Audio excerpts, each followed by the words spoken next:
Dear brothers and sisters, అందరికీ శుభోదయము మరియు హృదయపూర్వక నమస్కారములు. Whispers from the brighter world. పూజ్య బాబూజీ మహారాజ్.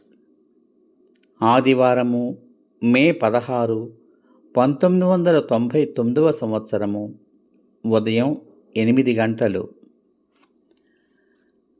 నీ కష్టాలు మాకు అర్థమవుతున్నాయి.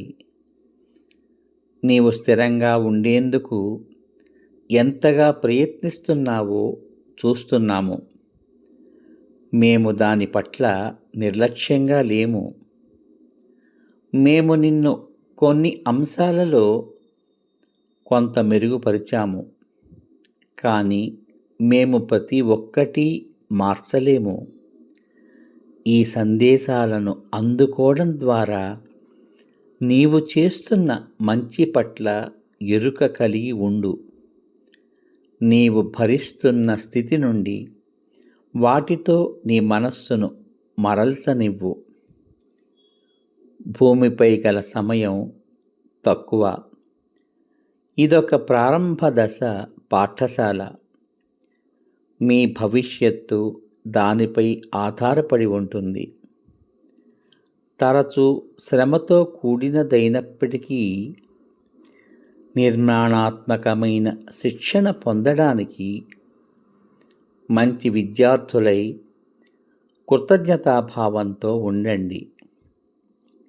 అత్యంత క్లిష్టమైన క్షణాలలో ఆ సంఘటనలను ఒక స్పష్టత గల దృష్టితో పరిశీలించండి. పరిస్థితులను అంచనా వేయడానికై కార్యానంతరము బాగుగా గమనించి అర్థం చేసుకోండి. మిమ్మల్ని తరచుగా ప్రభావితం చేసేది అంత తీవ్రమైనది కాదని, కాలం విషయాలను పరిష్కరిస్తుందని తెలుసుకొని విషయాలను తగు విధంగా పరికించి సముచితమైన నిర్ధారణకు రండి. పరీక్షలను ఎదుర్కొన్నప్పుడు తమ కొరకై ఏమీ చేయబడని అమానవీయ పరిస్థితులలో ఉన్న కోట్లాది మందిని గురించి ఆలోచించడానికి ప్రయత్నించు. తక్కిన మానవాళికి వీరి ఇబ్బందుల గురించి ఎరుక ఉన్నది. హావభావాలు ప్రకటించబడ్డాయి, మంచి చర్యలు చేపట్టబడ్డాయి, కానీ అవేవి సరిపడనంతగా లేవు.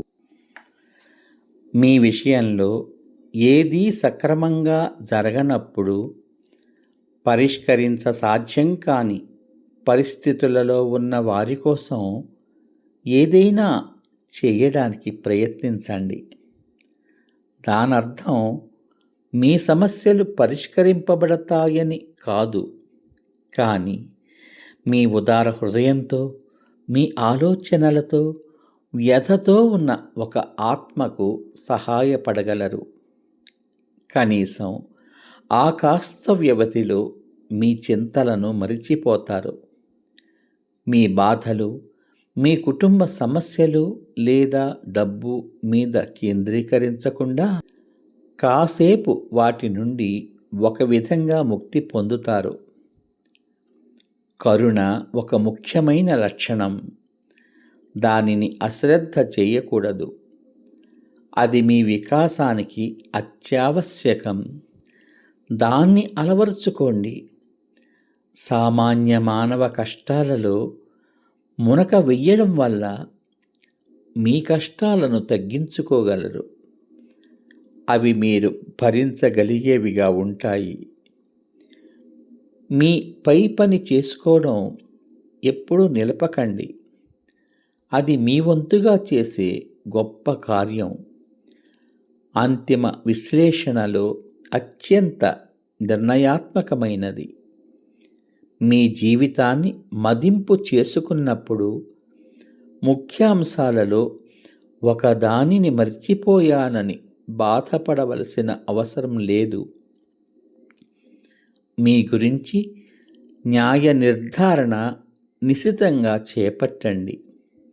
అది ఏదో ఒక సమయంలో చేయక తప్పదు. సమయం వృధా చేయకపోవడం మంచిది. ధైర్యం వహించండి. పూజ్య బాబూజీ మహారాజ్. మరొకసారి అందరకు ధన్యవాదములు.